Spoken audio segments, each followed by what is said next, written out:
Hi, everyone. Welcome to the Make Space for More podcast, where we talk strategies for growing and scaling your business in a way that's authentic and aligned for you.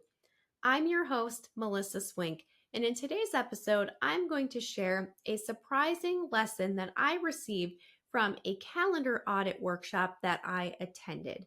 So, if you are new to the podcast or if you've been spending some time with me over the last several months, you should know that I spend a lot of time learning about time management and productivity. So, I am the owner of a virtual assistant services company.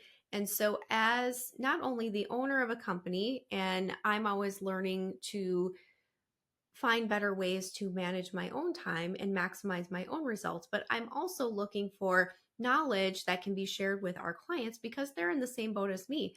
Our clients are, CEOs and founders and executive directors of their companies or nonprofit organizations, and they are also interested in how can I get more done? How can I get the results that I'm looking for without working more hours and so on. And so I'm naturally drawn to this type of information and I like to absorb it. I listen to different podcasts and trainings. I read books and I certainly experiment with things myself just to see is there one more way that I can present this idea to my clients and my team to help them get just even a little bit better with the way that they spend their time.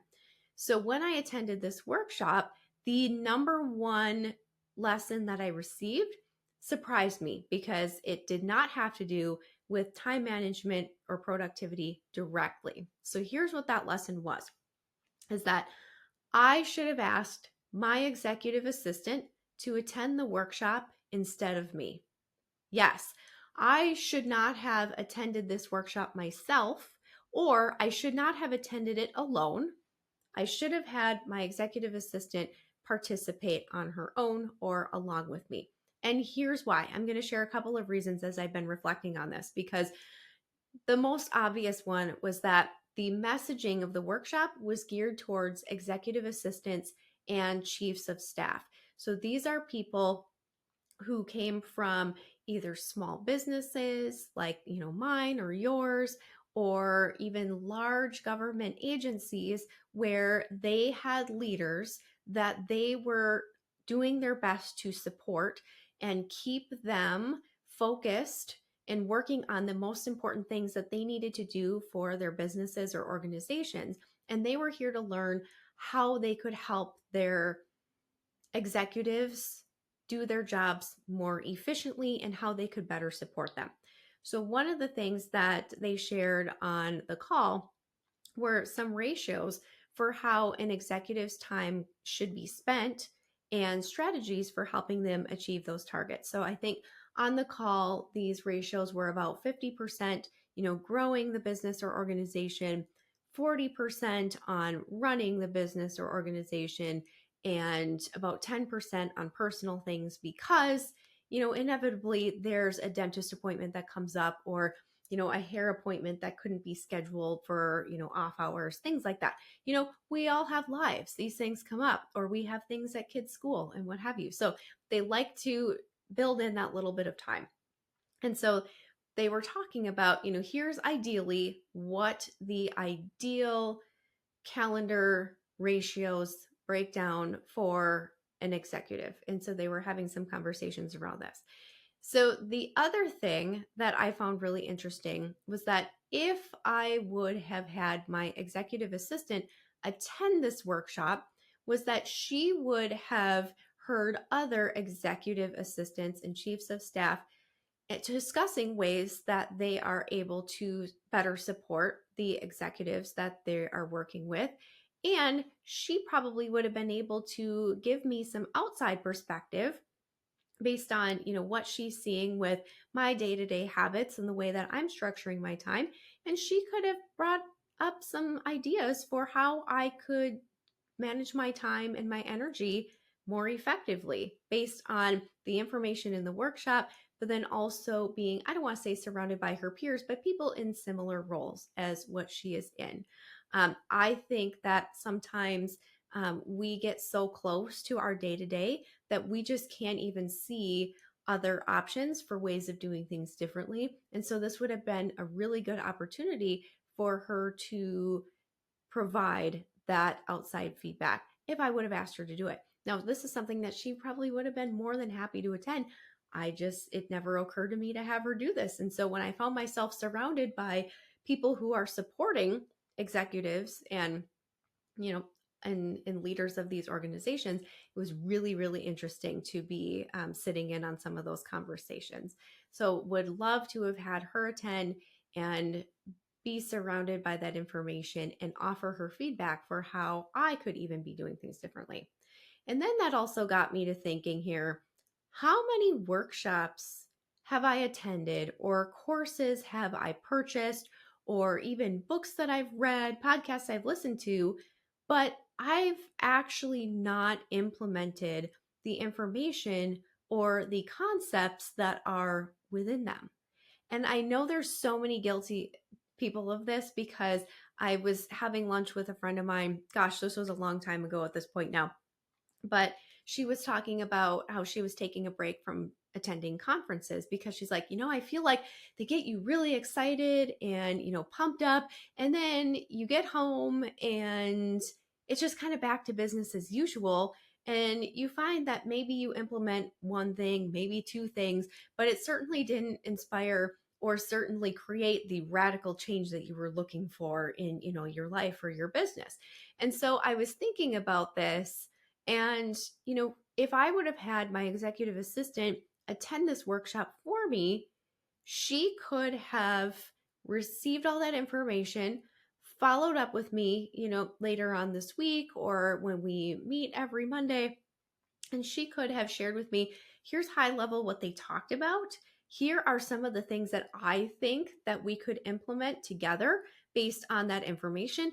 What do you think? And get my feedback, get my buy-in or my input on how we could make something like this work, or things that we could maybe trial to see how they affect the way that I'm spending my time or the results that I'm getting with the effort that I'm putting in. And she could have also worked with any appropriate team members as needed to make these things happen. It would not have relied on me to receive all the information, process it, and then bring it out to the team and say, hey guys, here's what we're going to be doing now. It didn't necessarily have to work that way. And so it definitely has given me a different angle to consider this from. So now that I am, processing this and just thinking aloud with you guys, really, this is just kind of something that occurred to me the other day as I was having this epiphany. I'm like, I need to share this on the podcast because it's definitely behind the scenes. It's probably not so many like step number one or, strategy number two that you're used to, but it's just kind of more of a musing of like, I really could be doing things differently here with the way that I'm working with my own executive assistant, or the way that you're working with your assistant or virtual assistant, what have you. Because as I am considering this, I'm now considering how our own team can be more effective in helping our clients maximize their time and results. I am preparing for our year-end, reset event, which I'll share more about as that becomes available here. And part of what we talk about is looking at like, what are the results that we've gotten? Where did maybe things get off track? We do a calendar audit. We're going to be doing a calendar audit this time around and take a look at, really when we compare, here were my goals, here's where I spent my time. If your goals are to double your sales, but you're running around putting out fires for, several hours a day, or you're spending hours on emails and internal communications or fulfilling work that you have ultimately, sold to your clients or your customers, those are all important things, don't get me wrong. But if you take a look at your role as the CEO of your company or organization and you look at your goals, those things might not be in alignment. And as I'm thinking about this, why wouldn't we have our clients' assistants involved in that conversation so that they can see firsthand, where those gaps are and make suggestions on how the client together with our team can fix it and improve upon it for the upcoming months and ultimately the upcoming year. Now, that is my version of the takeaway of this conversation, but maybe there are times where you have done the same thing as me, or my friend, where it's like we're going to conferences, we're doing all this learning, which is ultimately meant to help me be more effective in growing my business and leading my team and serving my customers.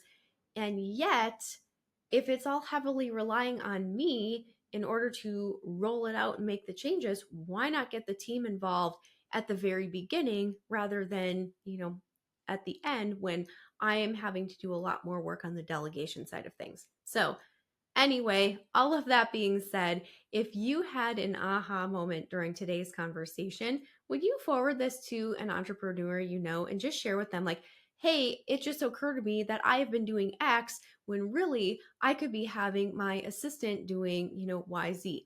So just wanted to share this with you because I found it really, really interesting that I don't have to do all of the things. I don't have to attend everything that comes my way. I don't have to be the one leading the charge on the knowledge side of my business. I can let others step in and make their recommendations and lead those implementations as well. So thank you so much for tuning in today. I hope that you found this information helpful, and I hope that you have a great rest of your week. And we will be back next week with more tips, tools, and strategies for growing and scaling your business with ease. Take care, everyone. Bye-bye.